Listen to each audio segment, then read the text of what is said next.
আজকে সকালবেলা আমাদের এলাকায় এত পরিমাণ ঝড় বৃষ্টি হয়েছে, দেখেন পুরো সমুদ্র হয়ে গেছে আমাদের এলাকার। এদিকে দেখেন আমাদের চুলা রান্নাঘর তো একেবারেই শেষ। আর আকাশের মধ্যে দেখেন অনেক প্রচন্ড মেঘ কিন্তু এখনো জমা রয়েছে। এত পরিমাণ মেঘ হয়েছে এখন বুঝেন। আর দেখেন মেঘের সময় আমাদের ঘরের ভিতরে অবস্থা কি হয়েছে, কত পরিমাণ ঝড় বৃষ্টি হয়েছে দেখেন। পুরো আমাদের ঘরটা একেবারে বাইশে গেছে বৃষ্টিতে, দেখেন কি অবস্থা। তারপর যখন বৃষ্টি থামে যায় বাইরে এসে দেখি আমাদের রান্নাঘর একেবারে উড়াইলিছে তুফান। আস্তে আস্তে ক্যামেরা লিয়ে বাইরে চলে আসি, এখনো অনেক বাতাস প্রচন্ড মেঘ জমা রয়েছে আকাশে। তখন এসে দেখি আমাদের পুরা এলাকা দেখেন একেবারে পুরা বিলটা সমুদ্র হয়ে গেছে, দেখেন কি পরিমাণ পানি জমা হয়েছে। আর ওইদিকে আমার গেন্দা হঠাৎ করে চাই, এদিকে আইলের মধ্যে গেন্দা খাড়া ডাক দিছে আমাকে একটা, বৃষ্টিটা কিছু তো আমার পর গেন্দা একটা দৌড় দিছে আমাদের বাড়ি। ওই যে ওইটা গেন্দার বাড়ি, এটা আমাদের বাড়ি। এখন হয়ে গেছে গাঙ্গের এই পার ওই পার, গেন্দা কি একটা দৌড় দিছে দেখেন। উমা দুজি উল্টা পরে এখন কি অবস্থা হইব, এই ডর নাই এক কদূর একেবারে আমার কাছে চলে আইছে। আইসা বলতেছে আইরে গেন্দার যে কি খুশি লাগছে দেখেন, কই দেখ পুরো একেবারে বৃষ্টিতে আমরা সাগর হয়ে গেছে, আমরা এখন বুড়া বামু এটার মাঝে নৌকা বামু। আর এগুলো আনন্দ করতে করতে হঠাৎ করে মনে হচ্ছে আমার পাখির বাসার কথা। তারপর গেন্দাকে উঠাই দিলাম তাড়াতাড়ি দেখার জন্য, এটার মাঝে যে ডিম দেখছিলাম ডিমগুলো আছে না, কারণ এত পরিমাণ ঝড় বৃষ্টি হয়েছে কি অবস্থা হয়েছে এগুলার কে জানে। আমি সকালবেলা ওইটা দেখছি আবার পাখিগুলা ঠিকই আছে। গেন্দায় হঠাৎ করে বলতেছে চিকার দিয়া, ওই যে এটার মাঝে একটা বাচ্চা দেখা যায়। আমিও দিকে অবাক হয়ে গেলাম একেবারে গেন্দার হাতের মধ্যে। গেন্দা এটা দিয়ে তাড়াতাড়ি লাভছে,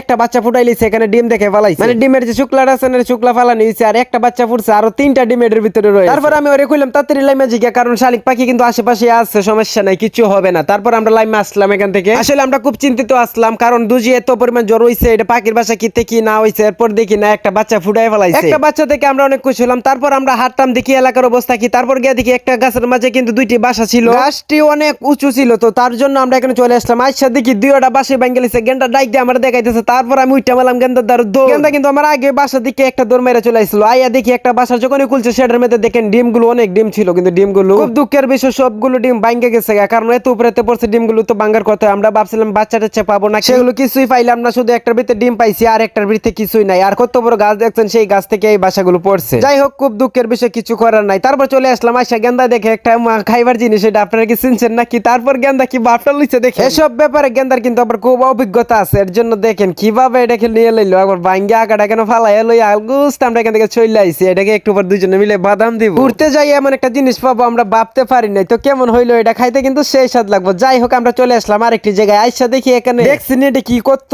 বড় গাছ, আসলে এটা বিশাল বড় একটি গাছ। কি অবস্থা করছে দেখেন আজকের ঝড়ে, পুরো গাছটি দেখে তো আমরা একেবারে অবাক। আর ওই যে সামনে দেখা যাইতেছে এটা কিন্তু গেন্দার বাড়ি, একটুর জন্য তার বাড়ি একবার চ্যাপ্টা হয়ে গেছিল। যাই হোক অন্য গাছের জন্য তারা বাইচে গেছে। আর এখানে চলে আসলাম আমাদের বাড়িতে। আবার আইসা দেখি কলা গাছের অবস্থা, একটা কলা গাছের অস্তিত্ব নাই, সবগুলো জ্বরে একবার ভাঙ্গে তসমস করে লিছে। দেখেন কচি কচি চরি ওইগুলোর মাঝে কলার চরি দিছিল, সেগুলোর অবস্থা একেবারে ঠাই। এগুলো তো এখন খাওয়ানো যাবে না, কিছু করণ যাবে না, এগুলো কি করবো কোন? তো গাছটার মাঝে ডিকাও দিছিলাম কিন্তু এগুলো মানছে না।